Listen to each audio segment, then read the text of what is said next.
তোমরা ভিডিওটা দেখছো, এই হচ্ছে মন্টু আর তার দাদু। মন্টু একদিন বলে উঠল তার দাদুকে, দাদু তুমি কেন দিদার কথায় ওঠো বসো, দিদার কথায় চলো। তখন তার দাদু বলে উঠল, ওরে শালো, তুইও বিয়ে কর, তুইও বুঝবি। তুই কি জানবি বল, তোর কোনো গার্লফ্রেন্ড আছে? বললো না দাদু নেই। তখন মন্টু বলে উঠল, আমি এরকম করব না কোনোদিন। তখন তার দাদু বলল, ঠিক আছে, যদি কোনো বান্ধবী থাকে বা গার্লফ্রেন্ড থাকে তো তাকে জিজ্ঞেস করবি মেয়ে কী জিনিস, প্রমাণ চাইবি, দেখবি পেয়ে যাবি, ঠিক আছে? তোর এখনো গার্লফ্রেন্ড হয়নি না, বিয়ে হয়নি, তাই এরকম বলছিস। যেদিন করবি সেদিন বুঝবি।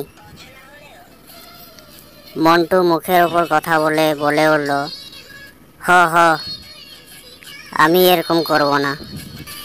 তখন তার দাদু বলল, ঠিক আছে, তুই দেখে নিবি, কাউকে জিজ্ঞেস করে বা প্রমাণ নিয়ে দেখে নিবি। তখন মন্টু বলল, ঠিক আছে, আমি দেখব। মন্টু তখন মুখ চালাতে লাগলো। মন্টু রাস্তায় যাচ্ছিল, তখন তার বান্ধবী দেখতে পেল। এই সেই বান্ধবী যাকে মন্টু মনে মনে চাই, তো কোনোদিন বলতে পারেনি। তো মন্টু তার কাছে গেল, গিয়ে বলছিল, তাকে জিজ্ঞেস করলো যে একটা কথা বলবো, বলবি, প্রমাণ হিসেবে দিবি? তখন মেয়েটি বলে উঠল, হ্যাঁ বল। বলল যে নারী কী জিনিস, আমাকে একটু বুঝিয়ে দিবি? তখন মেয়েটি হাসতে লাগলো। মেয়েটি তখন কুঁয়োয় জল নিচ্ছিল। তখন মেয়েটি বলে উঠল যে তুই দেখবি প্রমাণ, মেয়ে কী জিনিস? তখন মন্টু বলে উঠল, হ্যাঁ আমি দেখবো, দেখার জন্যই তো এলাম তোর কাছে। মন্টু বলল যে দাদুর সঙ্গে তর্কতর্কি হচ্ছিল, তাই আমি দেখতে চাই নারী কী জিনিস। মেয়েটি বলে উঠল, আচ্ছা ঠিক আছে, আমি দেখাচ্ছি তাহলে। তখন মেয়েটি হঠাৎ এক বালতি জল নিজের উপর ঢেলে চেল্লাতে লাগলো, বাঁচাও বাঁচাও। তখন মন্টু ভয় পেয়ে গেল, গলা শুকিয়ে গেছে, কি হলো বলতে লাগলো। মন্টু কিছু বুঝে উঠতে না উঠতেই পাড়ার প্রতিবেশীরা ভিড় জমে দিল। আস্তে আস্তে অনেক ভিড় হয়ে গেল। তখন মেয়েটিকে জিজ্ঞেস করতে লাগলো, কি হয়েছে কি হয়েছে? তখন মন্টুর গলা শুকিয়ে গেছে, যে কি করব। তখন মেয়েটি বলে উঠল ভেবেচিন্তে, যে কিছু হয়নি, আমি কুঁয়োয় পড়ে গেছিলাম, মন্টু আমায় বাঁচিয়েছে। তখন পাড়ার প্রতিবেশী লোকেরা সাবাস জানাতে লাগলো মন্টুকে, যে এই একটা ভালো কাজ করলি তুই। মন্টু কিছু বুঝে উঠতে পারলো না যে কী হলো।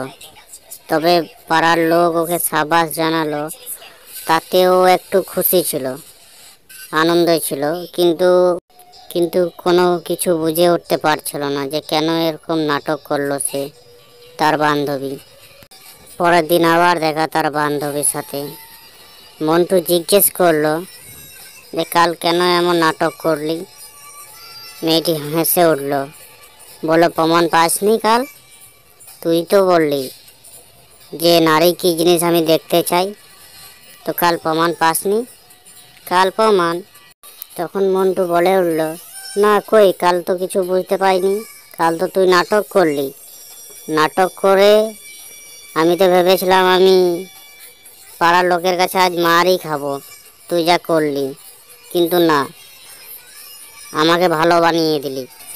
মন্টু বলল, কেন এমন করলি কাল তুই? তখন তার বান্ধবী বলে উঠল, মন্টুর বান্ধবী বলে উঠল, কাল তাহলে তুই কিছুই বুঝতে পারিসনি? মন্টু বলে উঠল, না আমি কিছু বুঝতে পারিনি।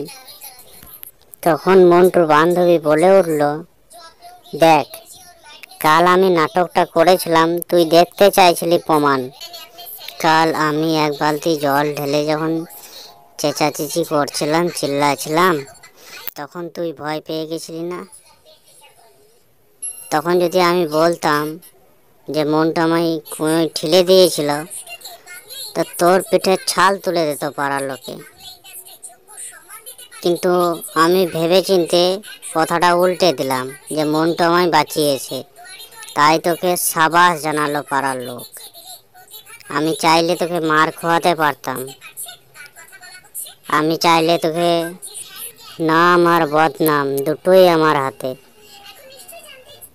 বুঝলি? তখন মন্টু অবাক হয়ে তাকালো তার বান্ধবীর দিকে। অবাক হয়ে গেল, যেন ওপর থেকে আকাশ পড়ে গেল।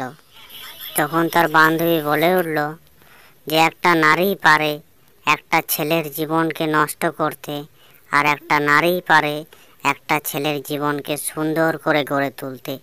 নারীরা সব পারে।